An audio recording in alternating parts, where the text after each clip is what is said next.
नमस्कार। India voice के साथ मैं हूं मनोज बेसारिया। नीट परीक्षा के विरोध में एक आंदोलन खड़ा होता है जिसमें शिक्षा मंत्री का इस्तीफा मांगा जाता है। सरकार बल प्रयोग करती है, छात्रों को रोकने की कोशिश करती है, लेकिन अंत में शिक्षा मंत्री इस्तीफा दे देते हैं और फिर समझाइश बुझाइश सुखांतिकी के साथ जंतर मंतर का आंदोलन समाप्त हो जाता है। लेकिन रांची में एक दूसरा आंदोलन शुरू हो जाता है। वह आंदोलन सरकारी परीक्षाओं में धांधली, पेपर लीक और भ्रष्टाचार के खिलाफ है। इस आंदोलन का नेतृत्व छात्र नेता देवेंद्र नाथ महतो कर रहे हैं। ये वही छात्र नेता हैं जिन्होंने 5 अगस्त को सोनम वांगचुक के कहने पर जल और नमक लेना स्वीकार किया था, लेकिन उनका अनशन जारी है और छात्रों का धरना पिछले 2 सप्ताह से रांची में चल रहा है। दूसरी ओर राष्ट्रीय स्वयंसेवक संघ प्रमुख मोहन भागवत कह रहे हैं कि छात्रों का आंदोलन करना लोकतांत्रिक प्रक्रिया का ही हिस्सा है। आंदोलन करने का मतलब ये नहीं कि छात्र देशद्रोही हैं। मोहन भागवत ने जेन-ज़ी के बारे में कहा कि जेन-ज़ी हमारी पीढ़ी से अधिक ईमानदार और देशभक्त है, हमें उनकी बात समझनी चाहिए। संघ प्रमुख ने कहा, जेन-ज़ी की शिकायतें जायज़ हैं। अगर पहले ही बात कर ली गई होती तो शायद आंदोलन की ज़रूरत ही ना पड़ती। हमें उनकी बात सुननी चाहिए। भागवत ने कहा कि जब दूसरे रास्ते काम नहीं आते तो प्रदर्शन करना पड़ता है। मोहन भागवत गुरुवार को मुंबई के नीता मुकेश अंबानी कल्चरल सेंटर में आयोजित एक कार्यक्रम में युवाओं को संबोधित कर रहे थे। और क्या कहा मोहन भागवत ने, देखिए हमारी इस रिपोर्ट में। नीट परीक्षा को लेकर देश भर में हुए जेन-ज़ी के प्रदर्शन ने सत्ता, सरकार और वैचारिक संगठनों तीनों का ध्यान अपनी ओर खींचा। इसके कुछ ही दिनों बाद आरएसएस प्रमुख मोहन भागवत ने जेन-ज़ी और जेन अल्फा के युवाओं से संवाद का ऐलान किया और आज मुंबई में करीब 2000 छात्रों के साथ खुली चर्चा की। और इसमें थैंक यू उत्तर के लिए। पर इसमें आप जब आपने बोला कि प्रोटेस्ट पर्टिकुलर डायरेक्शन में करना चाहिए, पर्टिकुलर मैनर में करना चाहिए, अभी सर कई बार ऐसे भी लगता है कि प्रोटेस्ट पे हम निकल आए तो लोग हमें एंटी नेशनल बुला देंगे। हाँ, लोग हमें बोलेंगे saying that this people are agents of some country and so. तो सर नहीं, इसमें वो मैं कह रहा हूँ ना, इसमें मैं कह रहा हूँ हाँ कि जेन-ज़ी अगर एजिटेशन कर रही है तो एंटी नेशनल तो है नहीं, अपने लोग हैं, अपनी नेक्स्ट जनरेशन है। जी सर, इस अपनेपन से डायलॉग का साथ मैंने बोला अपनापन चाहिए। मुझे लगता है कि ये जो नई पीढ़ी है जेन-ज़ी जेन अल्फा, ये अभी जो हमारी एग्जिस्टिंग पीढ़ी है उससे ज़्यादा ऑनेस्ट है। अरे वाह, बढ़िया है। और देशभक्ति और सेवा का ऑनेस्ट अपील उसमें चलता है। भारत की आबादी का सबसे बड़ा हिस्सा अब जेन-ज़ी और युवा मतदाताओं का है। ऐसे में ये संवाद बहुत ही महत्वपूर्ण माना जा रहा है। मोहन भागवत ने जेन-ज़ी से कहा कि विरोध कर रहे हैं तो इसका मतलब वे एंटी नेशनल नहीं हैं। आंखें बंद करके अगर भरोसा करना हो तो जेन-ज़ी पर करूंगा। मौजूदा पीढ़ी से अधिक ईमानदार और संवेदनशील, सेवा और राष्ट्रभक्ति की सच्ची अपील युवाओं को प्रभावित करती है। लोकतंत्र में विरोध और संवाद साथ साथ चलते हैं। जेन-ज़ी के शिक्षा से जुड़े सवाल और शिकायतें जायज हैं। आज की पीढ़ी सवाल पूछती है, सिर्फ मानती नहीं, जवाब भी चाहती है। अगर जेन-ज़ी नाराज हैं तो उसकी वजह समझनी चाहिए। हाल के छात्र आंदोलन ने ये संकेत दिया कि युवा वर्ग का बड़ा हिस्सा वैचारिक मुद्दों से ज्यादा नौकरी और भविष्य की सुरक्षा पर वोट करना चाहता है, जिस पर मोहन भागवत ने भी जोर दिया। उन्होंने कहा कि लोकतंत्र में आंदोलन भी संवाद का एक माध्यम है। जेन-ज़ी के सवाल और शिकायतें जायज हैं। शिक्षा व्यवस्था में व्यापक सुधार की जरूरत है। शिक्षा को व्यवसाय नहीं बल्कि सामाजिक आवश्यकता माना जाना चाहिए। स्कूलों की मूलभूत सुविधाओं और शिक्षक प्रशिक्षण पर ध्यान देना जरूरी है। शिक्षा सुधार में सरकार के साथ समाज की भी भूमिका महत्वपूर्ण है। ऐसे में सवाल उठता है कि अचानक आरएसएस को जेनजी की याद क्यों आई? क्या ये सिर्फ संवाद है या फिर इसके पीछे राजनीतिक और वैचारिक तैयारी भी छिपी है? असल में नीट विवाद ने पहली बार ये दिखाया कि जेनजी की राजनीति पारंपरिक मुद्दों से अलग है।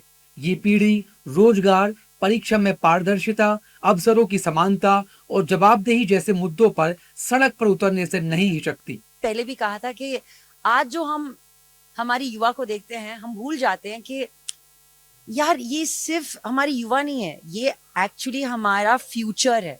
क्योंकि आज जो भी पॉलिटिकल पार्टी है, जो भी आपकी सोच है, जो भी ऑपोजिशन है, जो भी न्यूज चैनल है, सब चले जाएंगे भाई, बट हमारी युवा रहेगी। सो इट्स रियली इम्पोर्टेंट कि we hear them. I support Modi ji with what he's doing right now and how he's correcting the wrong system with all of whatever the protests has been happening and the wrongdoings happen to the students.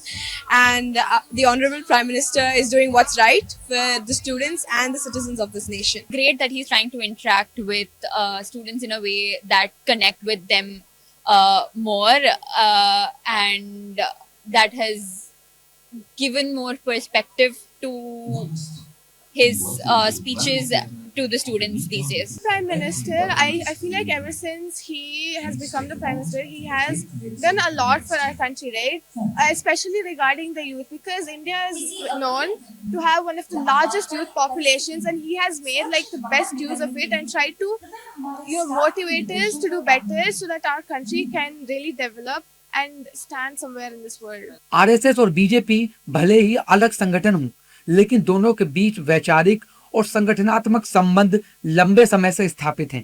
ऐसे में संघ का युवा संपर्क अभियान भाजपा के लिए भी राजनीतिक रूप से अहम माना जा रहा है। हालांकि विपक्ष इसे युवा नाराजगी को शांत करने की एक कोशिश बता रहा है, जबकि संघ का कहना है कि उसका उद्देश्य नई पीढ़ी की सोच को समझना और उनके साथ संवाद बढ़ाना है।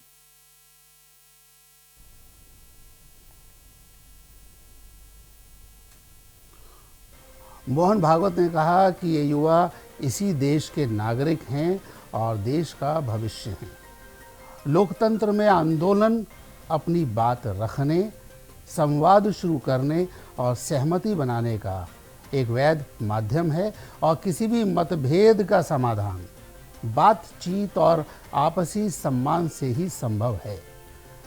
मोहन भागवत ने ये भी कहा कि समस्याओं का समाधान भारतीय संविधान के दायरे में ही तलाशा जाना चाहिए।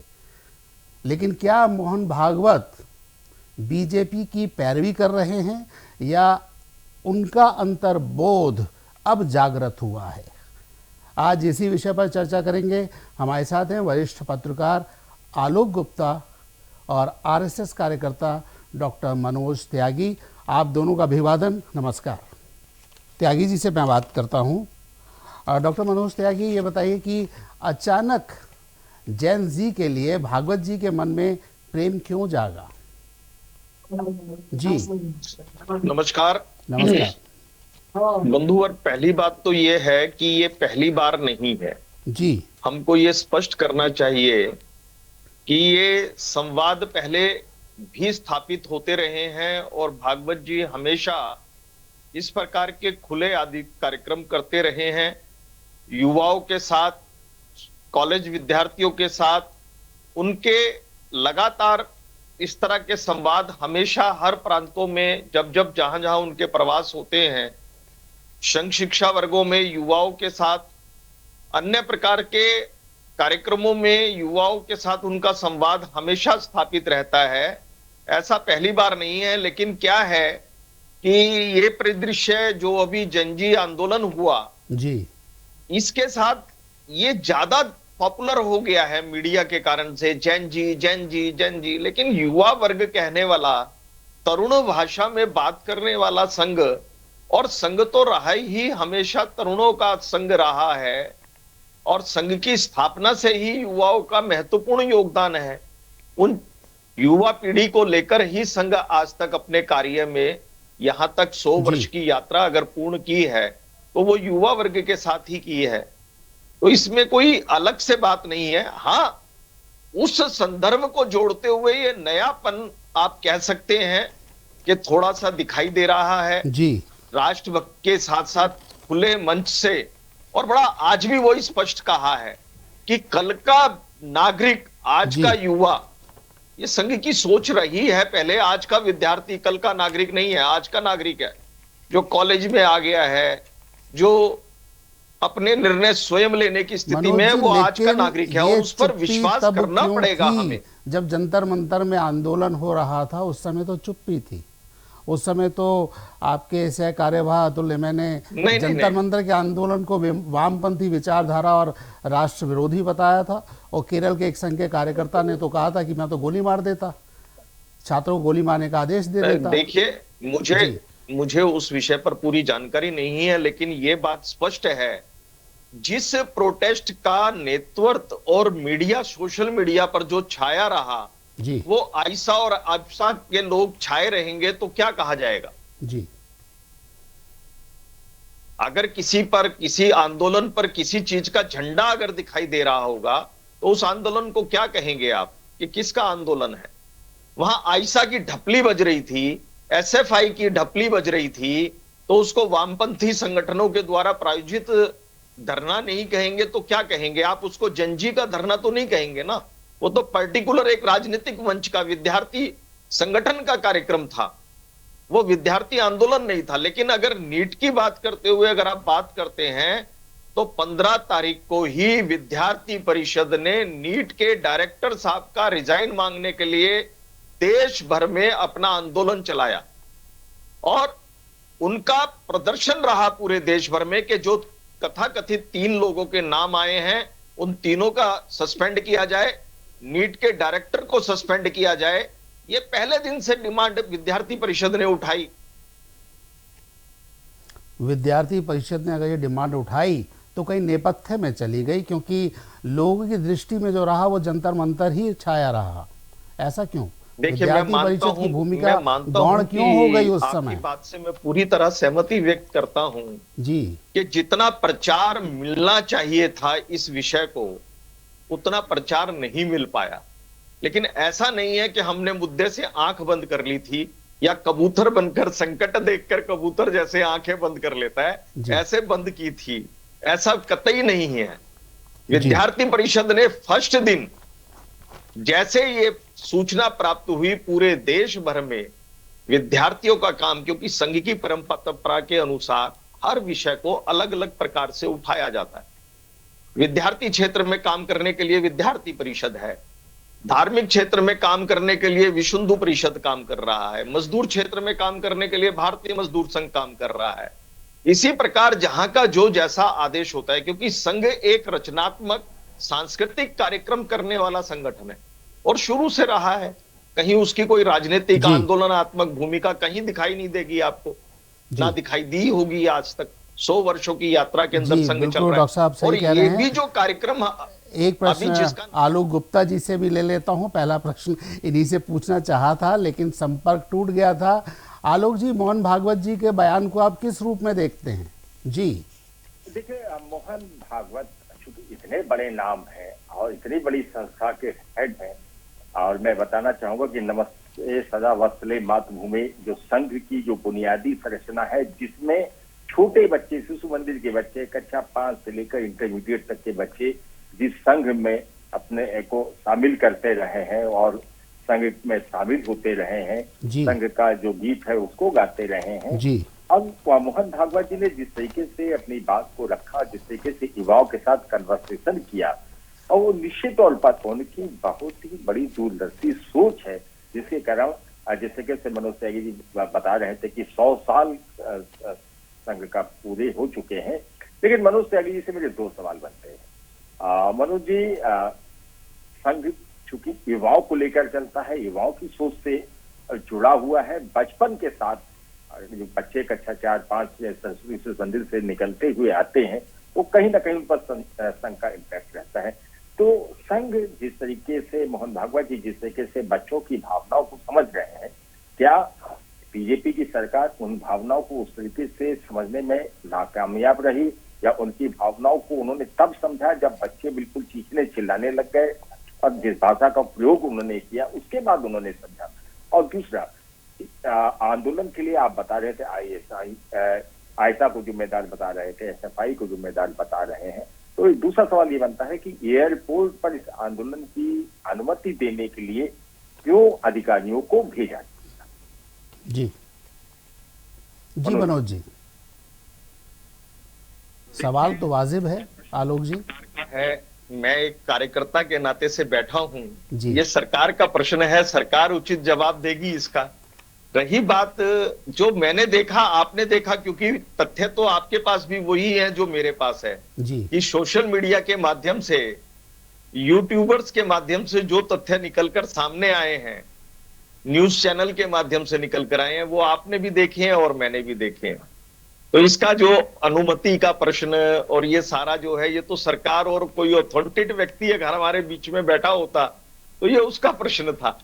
आलोक जी भाई साहब, निश्चित तौर पर उसका प्रश्न था, लेकिन मैंने कहा कि चूंकि आप संघ की बात कर रहे हैं, पिछले 100 साल की बात कर रहे हैं, संघ युवाओं को लेकर, छात्रों को लेकर ही आगे बढ़ता रहा है, यही उसकी रणनीति है।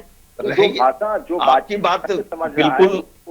बात बिल्कुल सही है। भाजपा भी उस विषय में, उस दृष्टि से अपने युवाकरण की तरफ बढ़ रही है। और अभी आपने देखा ही, उनके राष्ट्रीय अध्यक्ष जो हैं अभी, उन्होंने नया चेहरा लेकर आए, नया युवा चेहरा लेकर आए।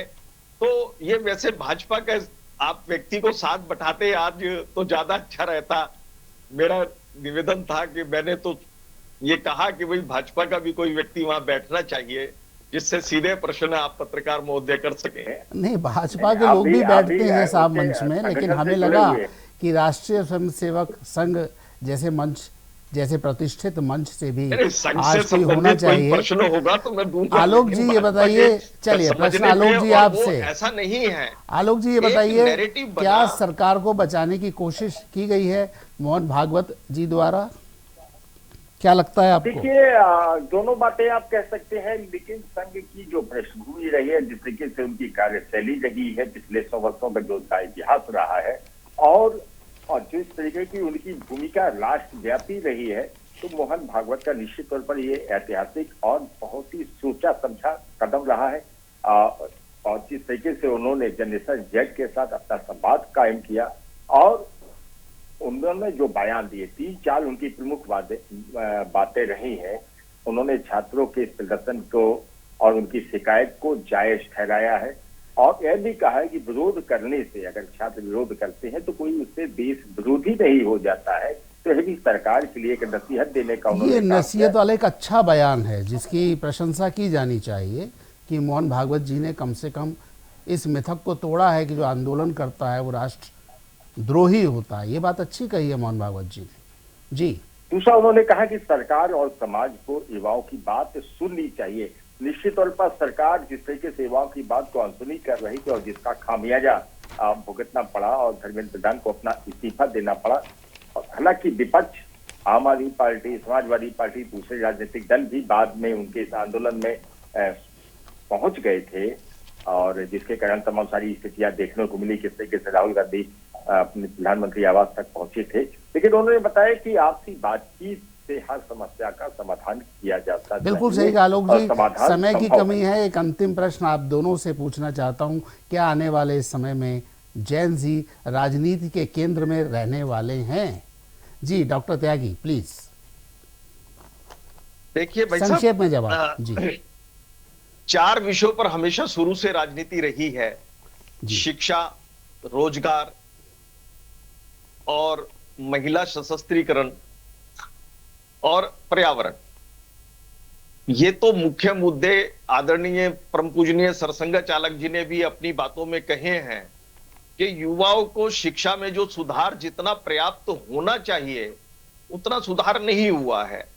रोजगार के मुद्दे से हमें सिर्फ गवर्नमेंट जॉब की तरफ ही नहीं देखना चाहिए, अपने स्वरोजगार को बढ़ावा देते हुए सेल्फ डिफेंस और श्रम शक्ति को महत्व देना चाहिए। आज की डेट में उन्होंने उदाहरण दिया किसान का और एक पैसे वाले व्यक्ति का, तो किसान भी उतना ही पे वैल्यू रखता है, एक मजदूर भी उतनी वैल्यू रखता है जितना एक धनाढ्य व्यक्ति रखता है। जी बिल्कुल सही। तो उसके महत्व को जब तक हम नहीं देंगे। आलोक गुप्ता जी आप क्या कहना चाहेंगे? मैं अपनी बात जी मैं 2 प्रमुख बातें बताना चाहूंगा जी। कि जनरेशन जज के बगैर अब राजनीतिक दलों को लगता है कि वो अधूरे हैं, और यही वजह है कि चाहे केंद्र सरकार ने बात की हो, मोदी जी को खुद सोशल मीडिया प्लेटफॉर्म पर एक बार नहीं 3 बार आना पड़ा, उनसे सीधा संवाद स्थापित करना पड़ा।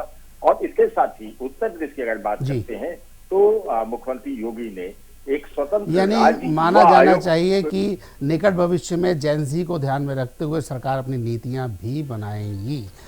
डॉक्टर त्यागी और आलोक गुप्ता जी, आप दोनों का हमसे जुड़ने के लिए बहुत बहुत आभार, धन्यवाद। जेन ज़ी से संवाद का भागवत प्रयास हो सकता है, सरकार को बचाने की कवायद हो, या संघ को लगने लगा है कि देश के भविष्य को लेकर भी अब नीतियां बनानी होंगी। आज की इस चर्चा में बस इतना ही। सोमवार आपसे फिर भेंट होगी। अपना ख्याल रखिए और बने रहिए इंडिया वॉइस के साथ। नमस्कार।